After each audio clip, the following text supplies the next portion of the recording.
Takbo tayo siguro mga 10K. Kailangan natin magpalakas. Magpalakas muna tayo ngayon. Today is Friday. Tomorrow is weekend. No work. Take a rest. But now is 5:53 PM. Kaya may time tayo para po ng mga yan, kasama ko si Kuya, tatakbo kami ngayon. Ano tatakbo ngayon, medyo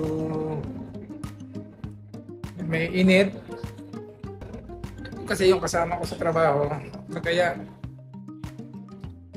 jogging daw kami. Mag-ituloy pa naman ako.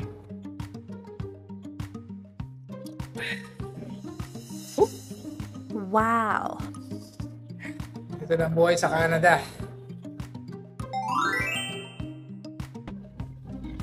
Pero dyan sa atin, ice tubig lang, okay na. Okay, balikan ko kayo guys. Okay, we are here at St. Vital Park.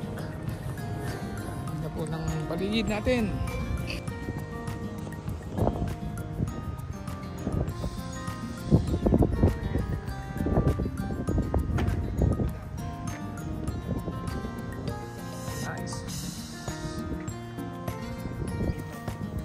May ano kaya dyan? Pwede ka mag-fishing dyan?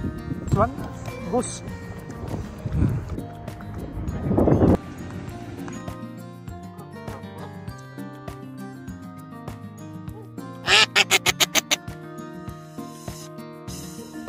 It's very peaceful here.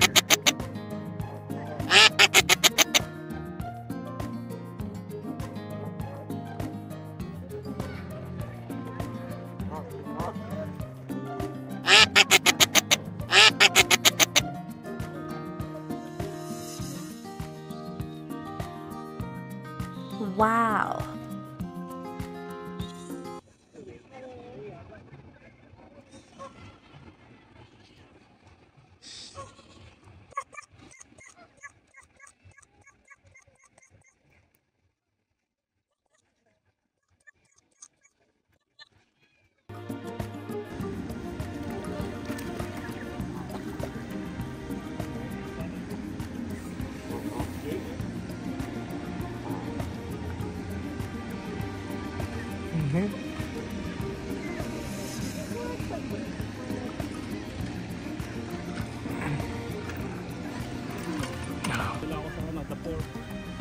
Yung Winnipeg ano ng the port. Nakapasok ka na rin. Oh, kita sa ano.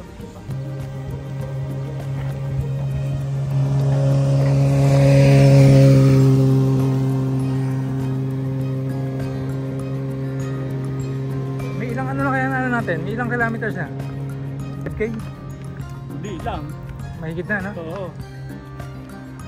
Simula doon sa isang kilometer. Mga ganun. Okay, kung balikan pa.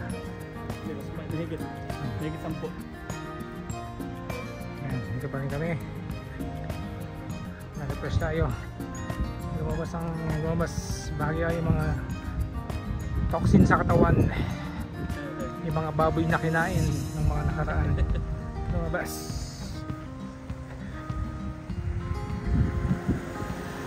Nakaka 3.89 distance na pala ako eh.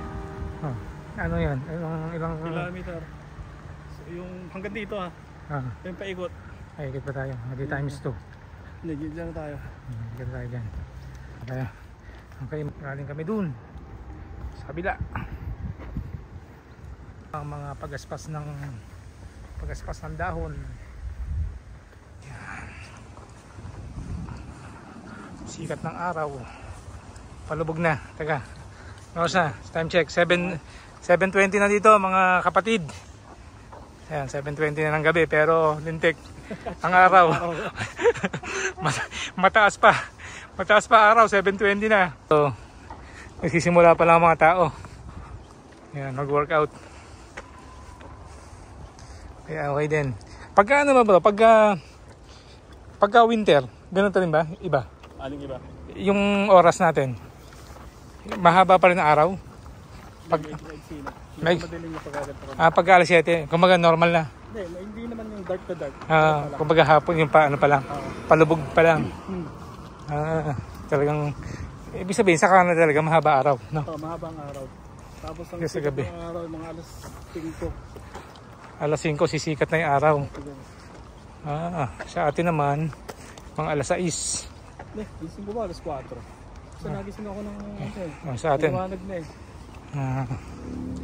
Pagdating, may araw na. Talagang dito kung sa mga nature lover. Ito, isang area lang to sa Winnipeg. St. Vital Park. Yan.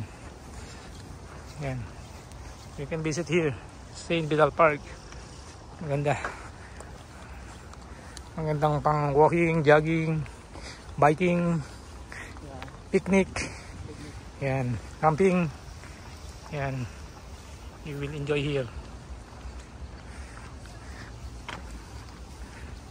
Dito tayo sa Flower Garden.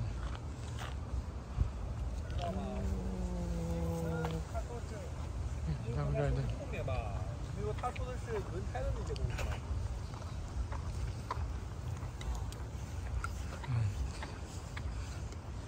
Flower Garden. Paro. Yun nga lang, yung mga bansot na paro-paro dito. Yan, ang dami. Puro paro-paro yan, kaso maliit. Yan o. Yan. Mayan mandang paro-paro yan. Yan. Galing. Wala pa ako nakikita ang gagamba eh. Ito pa, may gagamba kaya dito? Mukhang walang gagamba rito eh. Mukhang wala nga. Pero po, hindi makakawala siguro kasi puno eh. Meron siguro, kaya lang hindi ko pa na Oo. Daing pagkain na. Guys, dito tayo sa lake. Dito sa area namin malapit. Yan, may lake dito. Dito sa Winnipeg. Yan, marami dito mga nag-jet ski. Yan. Yun. Yan. Ganda ng ambience.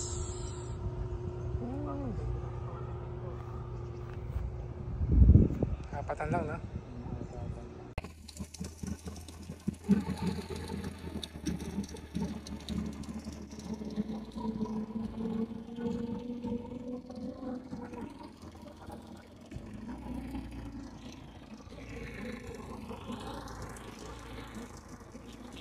Tuloy din ganyan ito. Bakit?